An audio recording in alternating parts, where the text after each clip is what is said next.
নমস্কাৰ সকলোকে স্বাগতম জনাইছোঁ আপোনাক জনমতলৈ। একদিন বহুতে কমেণ্ট কৰি আছে আৰু প্ৰশ্ন সুধি আছে। আমি সেই প্ৰশ্নকেইটা গোটেই প্ৰশ্নকেইটা চাই পেলাই বহুত প্ৰশ্ন সুধি আছে। তাৰ ভিতৰত আমি 4টা এনেকুৱা ধৰণৰ প্ৰশ্ন বাছি ল'লোঁ, যিকেইটা প্ৰশ্ন বাৰে বাৰে ৰিপিটেডলি মানুহে সুধি আছে। সেইটো হৈছে বিষয়টো হৈছে অৰুণোদয়ৰ ওপৰত। অৰুণোদয়ৰ ধনটো যিটো 1250 টকা কেতিয়াৰ পৰা সোমাব। 4টা প্ৰশ্ন হৈছে অৰুণোদয় আঁচনিৰ ধন কেতিয়াৰ পৰা সোমাব, এই কিস্তিটোৰ লগত মে', জুন আৰু জুলাই মাহৰ যি 3 মাহ আপোনালোকে নাপালে, তাৰ আগতেতো আপোনালোকক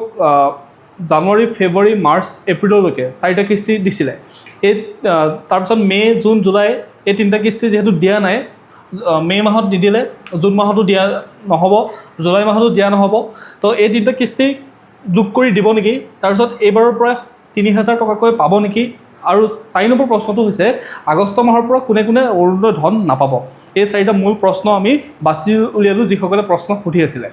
কথাটো হ'ল কি, মই এনেই কিছুমান মিছা কথা কৈ পেলাই আপোনালোকক ভিডিঅ' বনাই দি থাকিবলৈ মন নাযায় ভিউজৰ আশাত, আৰু ভিউজৰ আশাত এইটো ভিডিঅ' বনোৱাও নাই। যিসকলে জেনুইনলি জানিব বিচাৰে যে কেতিয়া সোমাব, কি হ'ব, আৰু মই একদম একজেক্ট যেতিয়ালৈকে ডাটাটো নাহে, যেতিয়ালৈকে আমাৰ হাতত তথ্য নাহে, তেতিয়ালৈকে সেই টপিকটোৰ ওপৰত আমি সচৰাচৰ ভিডিঅ' নবনাওঁ। যিহেতু সকলোৱে সুধি আছে, সুধি থকাৰ ফলত আমি বহুতখিনি চাই পেলাই ৰিচেণ্টলি যিহেতু মুখ্যমন্ত্ৰীজনেও সংবাদমেলত ঘোষণা কৰিলে যে 1 আগষ্টৰ পৰা সকলো চৰকাৰী আঁচনি যিসমূহ বন্ধ হৈ আছে, সেই আঁচনিসমূহৰ কাম ষ্টাৰ্ট হ'ব। আমি সেই গোটেইখিনি কথা জুকিয়াই চাই পেলাই গোটেই ডাটাখিনি গম পাই পেলাই আপোনালোকক এই কথাখিনি জনাম। তাৰ আগতে আপুনি যদি আমাৰ চেনেলত প্ৰথমবাৰ আহিছে, প্লিজ চেনেলটো ছাবস্ক্ৰাইব কৰি লওক আৰু ভিডিঅ'টোত এটা লাইক কৰিব, আৰু কমেণ্টত কিবা যদি আপুনি কনফিউজ থাকে তেতিয়াহ'লে আপুনি কমেণ্টত সুধিব পাৰে। প্ৰথম কথাটো হ'ল যে অৰুণোদয় আঁচনিৰ ধন কেতিয়াৰ পৰা সোমাব। চাওক, অৰুণোদয় আঁচনিৰ ধন এইবাৰ যিহেতু ইলেকশ্যন আছিলে, এইটো বছৰত ইলেকশ্যন হৈ গ'ল। ইলেকশ্যন হ'লে কি হয়, বাজেট এখন, পূৰ্ণাংগ বাজেট এখন উত্থাপন নহয়। 2-3 মাহৰ এখন বাজেট লোৱা যায়, আৰু 2-3 মাহৰ বাজেটখন হোৱাৰ পাছত যিহেতু ইলেকশ্যন হ'ব, ইলেকশ্যন হোৱাৰ পাছত কোন পাৰ্টীৰ চৰকাৰ আহে, কোনে চৰকাৰ গঠন কৰে, সেইটোতো কোনেও নাজানে ইলেকশ্যনৰ ৰিজাল্ট নিদিয়ালৈকে। তো তাৰ আগলৈকে এটা 2-3 মাহৰ এখন বাজেট লোৱা হয়। পিছত চৰকাৰ যেতিয়া বেলেগ, ধৰি লওক এইবাৰ আগতেও বিজেপি আছিলে, এইবাৰো বিজেপি আহিল কাৰণে কি হ'ব, তেওঁলোকে বাৰু সেইখিনি মানি ল'ব। কিন্তু যদি কংগ্ৰেছ চৰকাৰ আহিলেহেঁতেন, তেতিয়াহ'লে বিজেপি চৰকাৰে বনাই থোৱা বাজেটখন তেওঁলোকে একচেপ্ট নকৰিলেহেঁতেন। সেইকাৰণে সেইটো নিয়ম হয় যে এখন ইণ্টাৰিম বাজেট লোৱা হয়, যেতিয়া ইলেকশ্যন ইয়েৰটোত যাতে কি চৰকাৰ আহে সেইটো কোনেও গম নাপায়, তাৰ কাৰণে এখন 2-3 মাহৰ বাজেট লোৱা হয়। এইবাৰো তেনেধৰণে এখন ইণ্টাৰিম বাজেট ল'লে পূৰ্ণাংগ বাজেট নহয়। তাৰ কাৰণে এতিয়া জুলাই মাহৰ 6 তাৰিখৰ পৰা বাজেট অধিৱেশন আৰম্ভ হ'ব, আৰু বাজেট অধিৱেশন আৰম্ভ হোৱাৰ পাছত মেক্সিমাম সময় লাগে আপোনাক 1 মাহমান সময় লাগে বাজেটখন হেৰি কৰিবৰ কাৰণে, পূৰা বাজেটখনত তেওঁলোকে যি উত্থাপন কৰে সেইখিনি কামত আহিবৰ কাৰণে, যেতিয়াৰ পৰা কাম ষ্টাৰ্ট হ'ব, বাজেটখন ষ্টাৰ্ট হ'বৰ কাৰণে পূৰ্ণাংগ 1 মাহ সময় লাগে। জুলাই মাহৰ 6 তাৰিখৰ পৰা বাজেট অধিৱেশন হ'ব। জুলাই মাহৰ 6 তাৰিখত আপোনালোকক, কাৰণ চৰকাৰে এটা বাজেট বনাব যে আগষ্ট মাহ গোটেই বছৰটোত তেওঁলোকক কিমান টকাৰ প্ৰয়োজন হ'ব। তেওঁলোকে এইবিলাক অৰুণোদয় আঁচনি আছে বা অন্য কিবাকিবি আঁচনি আছে, আমি সেইবিলাক বেলেগ আঁচনিৰ কথা নাপাতো, অৰুণোদয় আঁচনিৰ কথা যিহেতু কৈ আছোঁ। তেওঁলোকে অৰুণোদয় আঁচনিৰ কাৰণে ধৰি লওক 5000 কোটি টকা, 6000 কোটি টকা, 7000 কোটি টকা, যিমান কোটি টকা লাগে, সেইটো তেওঁলোকে গোটেই বছৰটোৰ কাৰণে কি কৰিব, আবণ্টন কৰিব। সেই পইচাটো তেওঁলোকে বিচাৰিব, ফাইনেন্স ডিপাৰ্টমেণ্টক সেইখিনি দিব লাগিব, তেতিয়াহে তেওঁলোকে এইটো পইচা দিব পাৰিব। সেইকাৰণে জুলাই মাহত বাজেট হ'ব। বাজেট হোৱাৰ লগে লগে আপোনালোকক যেতিয়া বাজেট চেংচন কৰিব, চেংচন কৰাৰ পিছত যেতিয়া পইচাটো আপোনালোকক ফাইনেন্স ডিপাৰ্টমেণ্টক চেংচন কৰি দিব, চেংচন কৰাৰ পাছতে আগষ্ট মাহৰ পৰা খুব সম্ভৱ আগষ্ট মাহৰ 10 তাৰিখৰ পৰা আপোনালোকে অৰুণোদয় ধন পাব পাৰে। কিন্তু এইখিনিতে মই আৰু এটা কথা কৈ দিওঁ যে আগষ্ট মাহৰ 10 তাৰিখে যদিও নাপায়, তেতিয়াহ'লে ছেপ্টেম্বৰ মাহৰ পৰা ফিক্স আপোনালোকে অৰুণোদয় ধন 110% পাব। আগষ্ট মাহটো মুখ্যমন্ত্ৰীয়ে যিহেতু কৈছে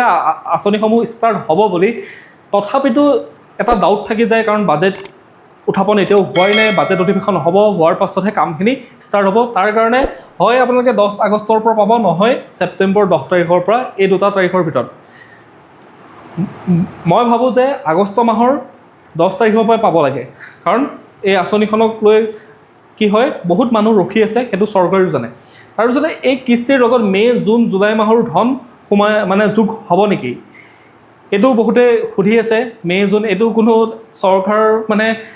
চৰকাৰে দিব লাগিব বুলি এইটো বাধ্যবাধকতা কোনো নাই। আপোনাক চৰকাৰী চাকৰিয়াল নহয়, তাত চাকৰিয়াল হ'লে সেইটো নিয়ম থাকে, কিন্তু এখন আঁচনি হয়। মে', জুন, জুলাই মাহৰ ধন আপোনালোকৰ একলগ হৈ নোসোমাই আগষ্ট মাহৰ যিটো পাব লাগে আগষ্ট মাহৰ ধনে পাব এতিয়ালৈকে সেইখিনি কথা গম পাই আছোঁ কিবা কাৰণত যদি মানে মুখ্যমন্ত্ৰীয়ে ভাবে বোলে নাই মে' জুন জুলাই মাহৰ ধন যোগ কৰি দিম সেইটো কথা হ'লে বেলেগ কথা কিন্তু তেনেকুৱা হোৱাৰ চান্স একেবাৰে নাই আপোনালোকে আগষ্ট মাহৰ পৰা যদি পইচা পায় তেতিয়াহ'লে আগষ্ট মাহৰ পইচাটো পাব নহ'লে ছেপ্টেম্বৰ পালে ছেপ্টেম্বৰ মাহৰ পইচাটোহে পাব যিহেতু তাৰ আগত কি আছিলে আপোনাৰ ইলেকশ্যন আছিলে কাৰণে চৰকাৰে বা দলসমূহে সেইবিলাক তেওঁলোকে সেইটোৰ ফাইদা উঠাবৰ কাৰণে চেষ্টা কৰিবই তাৰ সুবিধা ল'বৰ কাৰণে চেষ্টা কৰিব সেইকাৰণে আপোনালোকক 4টা মাহৰ যোগ কৰি পেলাই 9,000 টকাকৈ দিছিলে তাৰ লগত 1,000 টকা এটা বোনাছ দিছিলে তাৰপিছত 3rd নম্বৰ প্ৰশ্নটো হৈছে যে এইবাৰৰ পৰা সঁচাই 3,000 টকাকৈ পাব নেকি এইটো এটা ডাউট থকা সন্দেহজনক হয় এই মাহৰ মানে যিটো আগষ্ট মাহৰ পৰা যদি পইচা দিয়ে 3,000 টকাকৈ দিব নেকি আগষ্ট মাহৰ পৰা 3,000 টকাকৈ দিব নে নাই সেইটো নিৰ্ভৰ কৰিব বাজেট অধিৱেশনখন যেতিয়া হ'ব বাজেটত যেতিয়া বিত্তমন্ত্ৰীয়ে বাজেট লৈ পেলাই যেতিয়া ক'ব যে এইবাৰ পৰা অৰুণোদয় ধন 3,000 টকাকৈ কৰা হ'ব আৰু এটা কথা যদি 3,000 টকা হ'লহেঁতেন তেতিয়াহ'লে মুখ্যমন্ত্ৰীয়ে সংবাদ মেলত ইতিমধ্যে সেইটো কথা তেওঁ প্ৰচাৰ কৰিলেহেঁতেন যে 3,000 টকাকৈ দিম বুলি আৰু চৰকাৰৰ বৰ্তমান পৰিস্থিতি এনেকুৱা হৈ আছে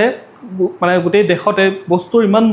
মূল্য বৃদ্ধি হৈ আছে তেলৰ দাম ইমান বৃদ্ধি পাই আছে তেলৰ দাম বৃদ্ধি পোৱাৰ লগে লগে যিহেতু সকলো বস্তু পৰিবহণ যোগেদি আহে এতিয়া আপুনি কিবা এটা বস্তু পৰ্টত আহিছে বন্দৰত আহিছে তাৰ পৰা ৰেলত আহিব নহ'লে ট্ৰাকত আহিব কাৰণ পৰিবহণৰ যোগেদি যিহেতু বস্তু আহে তাৰ কাৰণে তেলৰ দাম বৃদ্ধি পোৱাৰ লগে লগে সকলো বস্তুৰ দাম অট'মেটিক বৃদ্ধি পায় আৰু চৰকাৰে নিবিচাৰে যে এতিয়া ইমান মুদ্ৰাস্ফীতি বা বস্তুৰ দাম ইমান বেছি হৈ আছে তাত আকৌ এক্সট্ৰাকৈ আপোনালোকক 1,250 টকাটোৰ লগত মানে সেইটো বঢ়াই দি 3,000 টকা কৰি দিলে আৰু বেছি প্ৰব্লেমত পৰিব তাৰ কাৰণে 1,250 টকাই থাকিব তাৰ লগত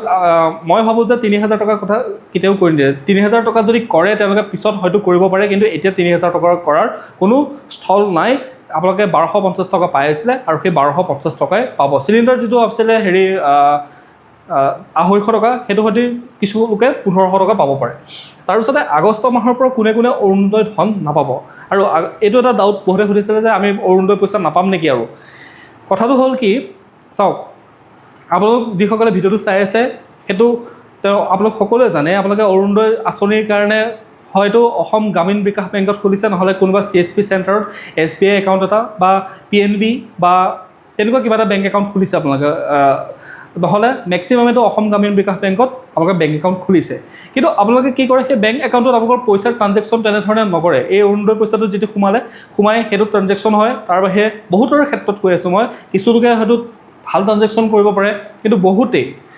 অৰুণোদয় ধনটো সোমোৱাৰ পিছত আৰু সেই একাউণ্টটোৰ লগত তেওঁলোকৰ কোনো ধৰণৰ লেনদেন নহয় তেওঁলোকে না 100 টকা তাত ডিপ'জিট কৰিব যায় না 100 টকা তেওঁলোকে তাৰ পৰা উলিয়াই আনিবলৈ যায় ফলত একাউণ্টটো কি হৈ যায় লাহে লাহে একাউণ্টটো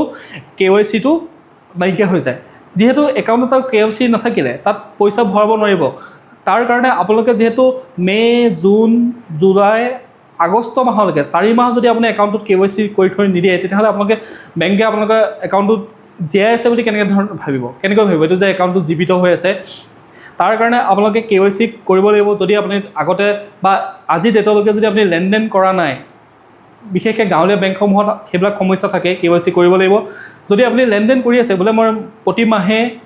সপ্তাহটোত মই পইচা ভৰাওঁ পইচা উলিয়াওঁ এনেধৰণৰ লেনদেন যদি কৰি আছে তেতিয়াহ'লে আপোনাৰ KYC ক্ষেত্ৰত একো প্ৰব্লেম নাই কিন্তু আপুনি যদি আজি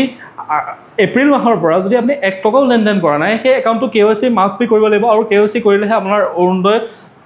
যিটো ধন পাব পাৰে সেই টকাটো আপুনি লাভ কৰিব এইকেইটা আছিলে